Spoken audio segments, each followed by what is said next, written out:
பாராளுமன்ற தேர்தல் வருவதனால ஒரு நாடகத்தை நடத்துகிறாங்க. இவங்க எய்ம்ஸ் மருத்துவமனையை கட்டியிருக்கணும்னா இன்றைக்கே கட்டியிருக்கணும். எலெக்ஷன் வருதுன்றதுக்காக தான் இப்போ ஆரம்பிச்சிருக்காங்க. எல்லாமே மக்களை ஏமாத்துறதுக்காக தான் செய்யுது. விரிவான கலந்தாய்வுக்கு பிறகு 2 தனி தொகுதிகளில் விடுதலை சிறுத்தைகள் போட்டியிடுகிறோம். திமுக கூட்டணியில் மறுமலர்ச்சி திராவிட முன்னேற்ற கழகம் இந்த நாடாளுமன்ற தேர்தலில் ஒரு தொகுதியில் போட்டியிடுவதென தீர்மானிக்கப்பட்டது. மேற்கு வங்கத்தில் நடந்த பாலியல் வன்கொடுமைக்கு மம்தா பானர்ஜியை கண்டிச்சு புதுச்சேரியில் இருக்கக்கூடிய பாஜக மகளிர் அணி போராட்டம் பண்ணுச்சு. ஆனா புதுச்சேரியில சிறுமி படுகொலைக்கு ஏன் பாஜக போராட்டம் பண்ணல, அவங்கள வீட்டுக்கு அனுப்ப வேண்டிய நேரம் வந்துருச்சு அப்படின்னு கூட பேசியிருக்காரு. போராட்டம் நடத்துறாங்க புதுச்சேரி மாநிலத்தில் பாரதிய ஜனதா மகளிர் அணி, மேற்கு வங்காளத்தில் மம்தா பானர்ஜி ஆட்சியில் பெண்களுக்கு வன்கொடுமை, இந்த ஆர்டி வன்கொடுமைக்கு ஏன் போராட்டம் நடத்தல?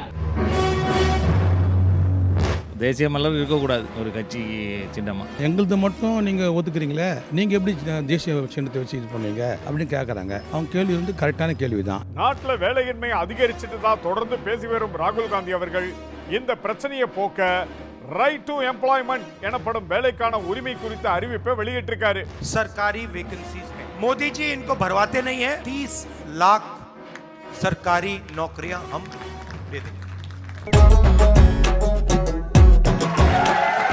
அதாகப்பட்டது மகாஜனங்களே. என்ன சார் இன்னைக்கு கிளாஸ்ல பயங்கர ஜாலியா இருக்கீங்க போல இருக்கு. ஜாலியா எங்க சார், பசங்களை கண்ட்ரோல் பண்ணவே முடியல. அவங்க பாட்டுக்கு ஜாலியா பேசிக்கிட்டு கூத்தடிக்கிறாங்க. ஹெட்மாஸ்டர் கிட்ட சொல்ல வேண்டியது தானே சார், இல்லனா அவங்க பேரண்ட்ஸை வர வச்சு பேச வேண்டியது தானே. ஹெட்மாஸ்டர் கிட்ட சொன்னாலும் இவனுக்கு ஏதாவது ஒரு காரணத்தை சொல்லி தப்பிச்சிடுறானுங்க. அதாவது நாட்டுல குறுக்கு வழியை தேர்ற பாஜக மாதிரி பசங்க ஆரம்பிச்சுட்டாங்களா? என்ன சார் நீங்க நம்ம பசங்களை போய் பாஜக கூட கம்பேர் பண்றீங்க? அதானே, கொஞ்சம் அடம் பண்ணாலும் நம்ம பசங்க தங்கம் சார். அட நான் கம்பேர் பண்ணலப்பா, நாட்டு நடப்பை பத்தி சுட்டி காட்டினேன் அவ்வளவுதான். அப்படி என்னத்தை சுட்டி காட்ட ஆசைப்படுறீங்க? தேர்தல் பத்திர விவகாரத்துல பாஜகவை எஸ்கேப் பண்ணி விடுறதுக்காக எஸ்பிஐ வங்கி உச்சநீதிமன்றத்துல ஜூன் மாசம் வரைக்கும் அவகாசம் கேட்டிருக்கே, அத பத்தியா? இதுக்கு எதிர்ப்பு தெரிவிச்சு காங்கிரஸ் உள்ளிட்ட கட்சிகள் போராட்டம் நடத்திட்டு வராங்களே, அத பத்தியா? பட்டு மேடம், சயின்ஸ் டீச்சரா இருந்துகிட்டு சோசியல் சயின்ஸ்லயும் கலக்குறீங்களே. தேர்தல் பத்திரங்கள் மூலமா அரசியல் கட்சிகள் பணம் வசூலிக்கிற விஷயத்தை மத்திய பாஜக அரசு கொண்டு வந்தப்பவே பயங்கர எதிர்ப்பு கிளம்புச்சு. அதுக்கு இப்போ உச்ச நீதிமன்றம் தடை விதிச்சிருக்கிறதும் விவரங்களை வெளியிட கால நிர்ணயம் செஞ்சதும் எல்லாருக்கும் தெரிஞ்ச விஷயம். ஆனா ஜூன் 30ஆம் தேதி வரைக்கும் அவகாசம் வேண்டும் அப்படின்னு எஸ்பிஐ மனு தாக்கல் பண்ணது அரசியல் பின்னணி கொண்டது அப்படின்னு விமர்சிக்கப்பட்டது. இதை கண்டிச்சு காங்கிரஸ் கட்சி சார்பில் தமிழ்நாடு முழுக்க இருக்கக்கூடிய எஸ்பிஐ வங்கிக்கு எதிராக ஆர்ப்பாட்டம் நடந்திருக்கு. ஆமா சார், நான் கூட பார்த்தேன். 20,000 கோடி ரூபாய் மொரிஷியஸ் தீவில் இருந்து வந்ததை பத்தியும், இதை எதிர்த்து கேள்வி கேட்ட ராகுல் காந்தி அவர்களுடைய நாடாளுமன்ற பதவி பறிக்கப்பட்டதை பத்தியும் தமிழ்நாடு காங்கிரஸ் கமிட்டி தலைவர் திரு செல்வ பெருந்தகை அவர்கள் இந்த ஆர்ப்பாட்டத்தில் கேள்வி கேட்டிருக்காங்க. 20,000 கோடி ரூபாய் மொரிஷியஸ் வழியாக இந்தியாவிற்கு வந்திருக்கிறது, இது யாருடைய பணம்? அதற்கு மேல் ஒரு கேள்வி கேட்டார் ராகுல் காந்தி அவர்கள். இந்த பணம் 20,000 கோடி வந்த கம்பெனி, அந்த நிறுவனத்தின் உரிமையாளர் சீன பிரதிநிதி என்று சொல்லுகிறார்களே, அது உண்மையா என்று கேட்டார். உடனே பாராளுமன்ற உறுப்பினர் பதவியை பிடுங்கினார்கள். தலைவர் ராகுல் காந்தி உண்மையை போட்டு இந்த நாட்டு மக்களிடம் உலகத்திலே ஜனநாயகத்திற்கு பெயர் போன இந்திய பாராளுமன்றத்தில் இப்படி உடைத்து விட்டாரே என்று. கரெக்டா சொல்றீங்க கணக்கு சார். ராகுல் காந்தி அவர்கள் தன்னுடைய எக்ஸ் தள பதிவில் இதை பத்தி குறிப்பிட்டிருக்காரு. நன்கொடை வியாபாரம் குறித்த விவரத்தை மறைக்க நரேந்திர மோடி தனது மொத்த படையையும் திணித்துள்ளார். தேர்தல் பத்திரங்கள் குறித்து நாட்டு மக்கள் அறிந்து கொள்வது அவர்களின் உரிமை என உச்சநீதிமன்றம் தெரிவித்துள்ளது. பின்னர் எதற்காக எஸ்பிஐ வங்கி தேர்தலுக்கு முன்பாக இந்த விவரங்களை வெளியிட விரும்பவில்லை அப்படின்னு அவர் கேள்வி கேட்டிருக்காரு. எஸ்பிஐ வங்கியுடைய நோக்கமே அதுதான். வரக்கூடிய மக்களவை தேர்தலுக்கு முன்னாடியே விவரங்களை வெளியிட்டா அது பாஜகவுக்கு பின்னடைவா போயிரும்ல. அதனாலதான் வசதியா தேர்தல் முடிஞ்சதுக்கு அப்புறம் வெளியிடலான்னு கால அவகாசம் கேட்டிருக்கு. ஆமாங்க, சந்தேகமா தான் இருக்கு.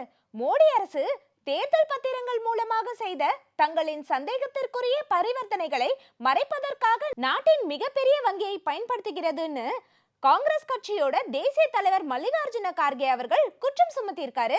ஆமாங்க, எல்லாத்தையும் வசதியா தனக்கேத்த மாதிரி பண்ணிக்கிறது தானே பாஜக. பாஜக ஆளாத மாநிலங்கள்ல ஒரு சின்ன விஷயம் நடந்தா கூட பெருசா பில்டப் பண்ணிப்பாங்க. அதே பாஜக ஆளுற மாநிலங்களையோ இல்ல அவங்க ஆதரவு கொடுக்குற மாநிலங்களையோ பெருசா ஏதோ ஒரு விஷயம் நடந்தா கூட அதை கண்டுக்க கூட மாட்டாங்க. கரெக்டா சொல்றீங்க சார். புதுச்சேரியில முத்தியால்பேட்டை சோலை நகரை சேர்ந்த 9 வயது சிறுமி பாலியல் வன்கொடுமைக்கு உள்ளாக்கப்பட்டு கொலை செய்யப்பட்டிருக்கா.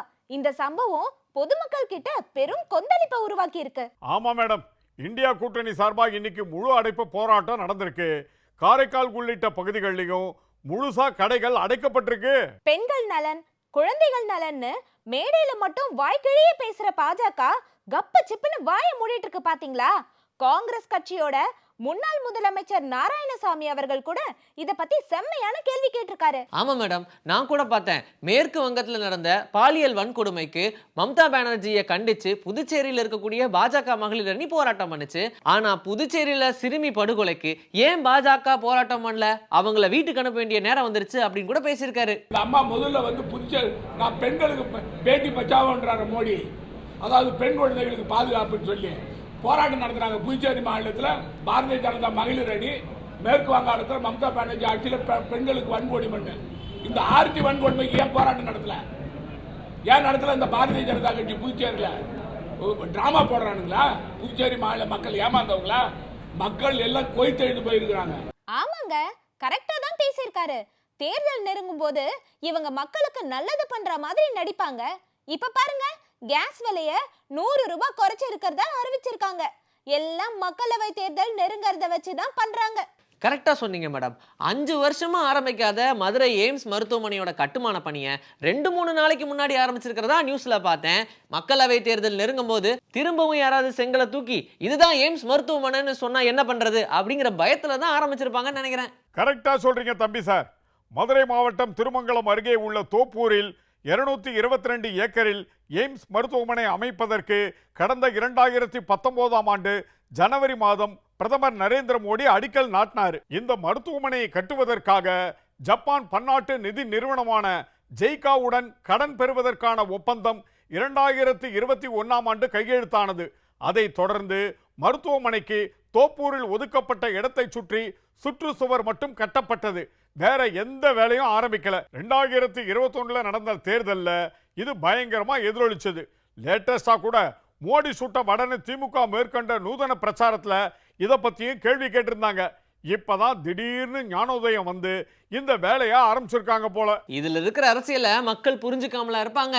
மக்கள் என்ன சொல்றாங்கன்னு நீங்களே பாருங்க. எதையுமே லேட்டாக தான் பண்ணுறாங்க.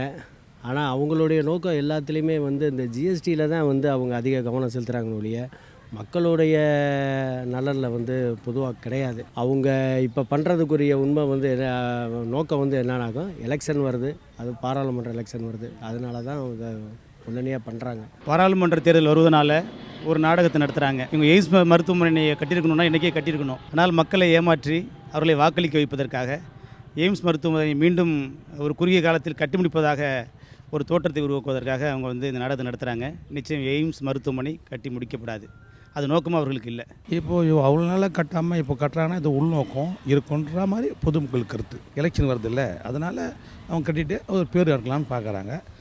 தமிழ்நாடு மக்கள் வந்து ரொம்ப தெளிவான மக்கள், அதனால் வந்து அதுக்காக எதையும் அவங்க வந்து பலன் கிடைக்காது. அவங்களுக்கு எலெக்ஷன் வருதுன்றதுக்காக தான் இப்போ ஆரம்பிச்சிருக்காங்க. இவ்வளோ வருஷமாக அது சொல்லி தான் இருக்கிறாங்க. ஏதோ 2 செங்கல் வச்சாங்கன்னாங்க, அது அப்படியே தான் இருந்து அப்படியே சொல்லிட்டு இருந்தாங்க. இப்போ தான் திருப்பி ஸ்டார்ட் பண்ணியிருக்காங்கன்னு சொல்லியிருக்காங்க. இப்போ எலெக்ஷன் வருதுன்றதுக்காக அது மாதிரி செய்கிறாங்க. இது எல்லாமே மக்கள் ஏமாத்துறதுக்காக தான் செய்யுது. தனக்குன்னு ஓட்டு தேவை, மக்கள் தேவைன்னா தான் வந்து எதுவானாலும் செய்கிறாங்க மக்களுக்காக. ஆக்சுவலாக அடிக்கடி நாட்டு அப்படியே முடிச்சுட்டாங்க. கரெக்டாக எலெக்ஷன் வரும்போது தான் கேட்குறாங்கன்னா அதை வச்சு ஓட்டு வாங்கிடலாம்ல. ஸோ அதுக்கு தான் பிளான் பண்ணிட்டு இருக்காங்க, அது போட்டுருக்கேன். இப்போ ஓட்டு கட்ட இப்போ அட்லீஸ்ட் ஓட்டு வாங்க முடிச்சதுக்கப்புறம் கட்டுவாங்களா இல்லை இப்போ முடிவாங்களான்னு தெரியல. இது எலெக்ஷனுக்காக பண்ணுறாங்களா அப்படின்னு தோணுது. மக்கள் சூப்பரா சொல்லியிருக்காங்க. இதுல இன்னொரு விஷயம் பாத்தீங்களா? பாஜகவோட சின்னமான தாமரைய மாத்தணும்னு சொல்லி உயர்நீதிமன்றத்திலேயே மனு தாக்கல் செய்யப்பட்டிருக்கு. என்னது, பாஜகவோட தாமரை சின்னத்தை மாத்தணுமா? எதுக்கு மேடம்? தம்பி சார், நாம் தமிழர் கட்சிக்கு ஏற்கனவே கொடுக்கப்பட்டிருந்த விவசாயி சின்னம் இப்ப வேற ஒரு லெட்டர் பேட கட்சிக்கு கொடுக்கப்பட்டிருக்கு. அவர் பாஜகவிலிருந்து பிரிந்து போனவர்னும் தன்னுடைய வளர்ச்சியை தடுப்பதற்காக பாஜக பண்ற வேலை இதுதான்னு நாம் தமிழர் கட்சி தலைமை ஒருங்கிணைப்பாளர் சீமான் ஏற்கனவே குற்றம் சுமத்தியிருக்காரு. அது மட்டும் இல்லாம தேசிய விலங்கான புலி, தேசிய பறவையான மயில் போன்றவற்றையெல்லாம் தேர்தல் ஆணையம் சின்னமா கொடுக்க மறுக்குது. ஆனா தேசிய மலரான தாமரையை மட்டும் எப்படி பாஜகவுக்கு கொடுத்தது அப்படின்னு கேள்வி எழுப்பினாரு.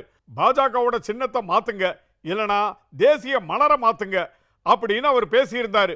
இதை பத்தி வழக்கு தொடர போவதாகவும் சொல்லியிருந்தாரு. வழக்கு தொடுத்துட்டாரா? அவர் இன்னும் வழக்கு தொடரலங்க. விவசாய சின்னத்தை மீட்க சட்ட போராட்டம் நடத்திட்டு இருக்காரு. நாமக்கல் மாவட்டத்தை சேர்ந்த சமூக ஆர்வலரும் அகிம்சை சோசியலிச கட்சியோட நிறுவன தலைவருமான காந்தியவாதி டி ரமேஷ் என்பவரும் தான் சென்னை உயர் நீதிமன்றத்துல இது தொடர்பா மனு தாக்கல் செஞ்சிருக்காங்க. அந்த மனுல தேசிய மலரான தாமரைய ஒரு அரசியல் கட்சிக்கு ஒதுக்கியது அநீதி எனவும் இது நாட்டின் ஒருமைப்பாட்டை இழிவுபடுத்துவது ஆகும் எனவும் தெரிவிச்சிருக்காரு. மேலும் பாஜகவுக்கு தாமரை சின்னம் ஒதுக்கப்பட்டதை ரத்து செய்ய கோரி கடந்த செப்டம்பர் மாசம் இந்திய தேர்தல் ஆணையத்துக்கு மனு அளிச்சிருக்கிறதாவும் குறிப்பிட்டிருக்காரு. சார், என்னதான் நியாயமா இருந்தாலும் மத்தியில 10 வருஷமா ஆட்சியில் இருக்கிற கட்சியோடைய சின்னத்தை அவ்வளவு சீக்கிரம் மாத்த முடியுமா? முடியாதான்னு நீதிமன்றம் தான் சொல்லணும். இப்ப மக்கள் என்ன சொல்றாங்கன்னு பாருங்க. தேர்தல் கமிஷன் மட்டுமல்ல, இந்த அமலாக்கத்துறை, உளவு அமைப்புகள், ஸ்டேட் பேங்க் போன்ற பொதுத்துறை வங்கிகள் அத்தனையுமே அவர்களுடைய கைப்பாவையாகத்தான் இருக்குது. அதனால் அவர்களுக்கு வேண்டியவர்களுக்கு தேவையான சின்னங்களை ஒதுக்குவாங்க, அவர்களுக்கு தேவைப்பட்ட காலத்தில் தேர்தலை நடத்துவாங்க, அவர்களுக்கு வசதியான மாதிரி இந்த கட்டமைப்பை மாற்றுறாங்க. அதனால் பாரபட்சம் இருக்குது.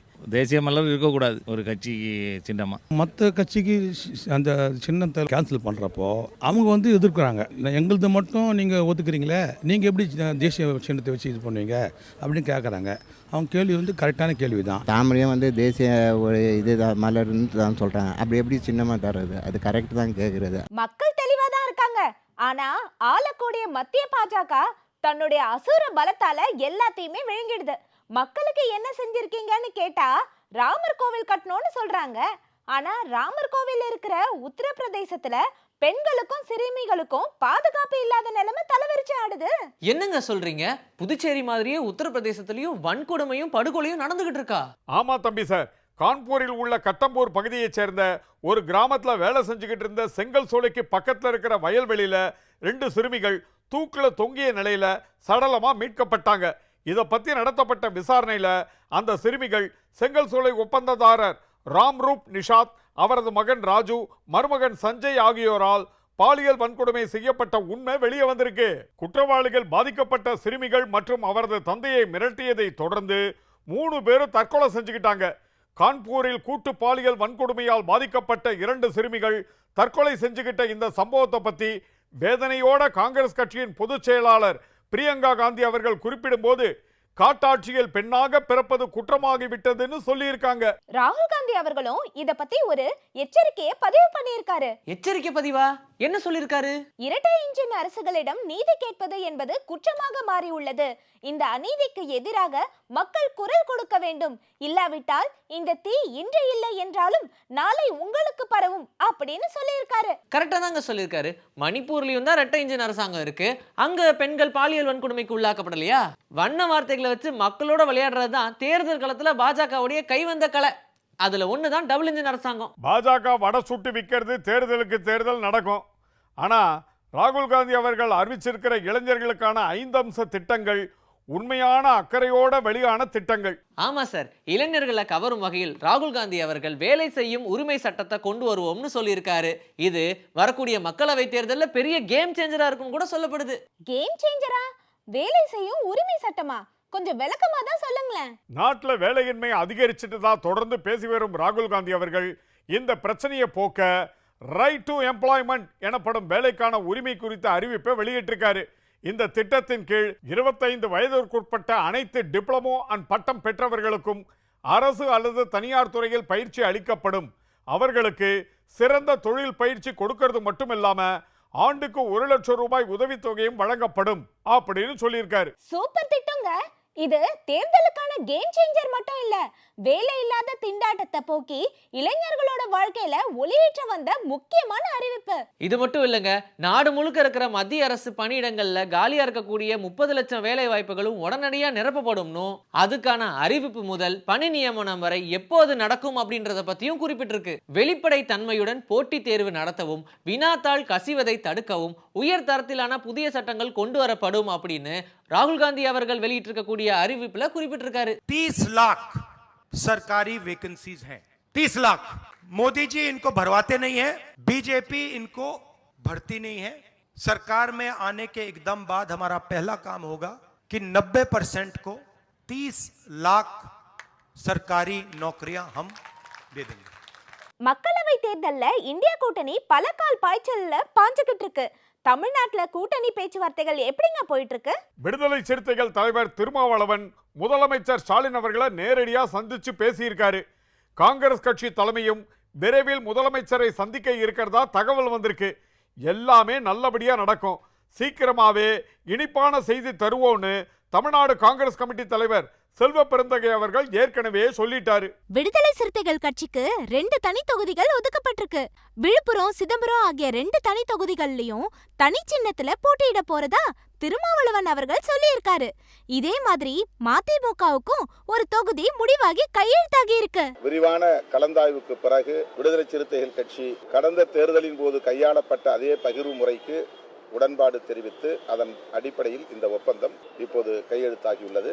2 தனி தொகுதிகளில் விடுதலை சிறுத்தைகள் போட்டியிடுகிறோம். இன்று மார்ச் 8ஆம் தேதி அன்று தொகுதி உடன்பாடுகள் குறித்து திமுக கழகமும் மறுமலர்ச்சி திராவிட முன்னேற்ற கழகமும் கலந்து பேசியதில் திமுக கூட்டணியில் மறுமலர்ச்சி திராவிட முன்னேற்ற கழகம் இந்த நாடாளுமன்ற தேர்தலில் ஒரு தொகுதியில் போட்டியிடுவதென தீர்மானிக்கப்பட்டது. 40 தொகுதிகளையும் விடுதலை சிறுத்தைகள் கட்சி நிக்கிற மாதிரியே நினைச்சு இந்தியா கூட்டணியை வெற்றி பெற வைக்கணும் அப்படின்னு தொல் திருமாவளவன் அவர்கள் ஏற்கனவே பொதுக்கூட்டத்தில் பேசியிருந்தாரு. 40 தொகுதிகளில் இருக்கிறோம். அந்த உணர்வோடு தேர்தல் களத்தில் பணியாற்ற வேண்டும். நம்முடைய கட்சி எத்தனை தொகுதிகளில் இருக்கிறது என்று மட்டும் பார்க்க கூடாது. இந்த கூட்டணி வெற்றி பெற்றதற்கு சிறுத்தைகளின் வாக்கு வங்கி மகத்தானது என்பதை இன்றைக்கு அரசியல் உலகம் வெளிப்படையாக சொல்லாமல் இருக்கலாம். ஆனால் அதுதான் யதார்த்தமான உண்மை. தேர்தல் காலத்துல எல்லாத்தையும் அரசியல் ஆக்குற எதிர்கட்சிகள் போதைப் பொருள் விவகாரத்தையும் கையில எடுத்து பேசிட்டு இருக்காங்க. கவனிச்சிங்களா? போதை மாத்திர விற்பனை செஞ்ச கூட்டத்தோட தலைவனை குஜராத்ல கைது பண்ணியிருக்காங்க நம்ம தமிழ்நாடு போலீஸ். பாஜக ஆட்சி பண்ற குஜராத்ல இருந்துதான் போதைப் பொருள் தமிழ்நாடு, புதுச்சேரி போன்ற மாநிலங்களுக்கு வருதுன்னு பலத்த கண்டனங்கள் கிளம்பி இருக்கு. இதையும் எதிர்கட்சிகள் கவனத்துல எடுத்துக்கணும். சரிங்க, நான் சொல்றதையும் நீங்க கவனத்துல எடுத்துக்கங்க. என்ன சார், எதை கவனத்துல எடுத்துக்க சொல்றீங்க? உங்க 2 பேருக்கும் கிளாஸ் ஆரம்பிச்சு 1/2 மணி நேரம் ஆச்சு. ஹெட் மாஸ்டர் உங்க 2 பேரையும் கண்டுபிடிச்சு கூட்டிட்டு வர சொல்லி என்ன அனுப்பிச்சாரு. ஆனா இப்போ 15 நிமிஷம் எக்ஸ்ட்ரா ஆச்சு. ஹெட் மாஸ்டர் அங்க பசங்களை கண்ட்ரோல் பண்ண முடியாம கொந்தளிச்சுக்கிட்டு இருக்காரு. ஐயோ, இதை ஏன் சார் முன்னாடியே சொல்லல? நான் சொல்றதுக்கு முன்னாடி தான் நீங்களே சொல்லிட்டீங்களே பசங்க ஜாலியா கூத்தடிக்கிறாங்கன்னு. அவங்க கூத்தடிக்கிறதே உங்க கிளாஸ்ல தான். அநேகமா உங்க 2 பேருக்கு நேரம் சீட்டு கிழிஞ்சிருக்கும்னு நினைக்கிறேன். கணக்கு வாத்தி கூட்டி கழிச்சு எங்க கணக்க முடிச்சுட்டல, இரியா உன்னை வந்து வச்சுக்கிறேன். அதாகப்பட்டது மகாஜனங்களே,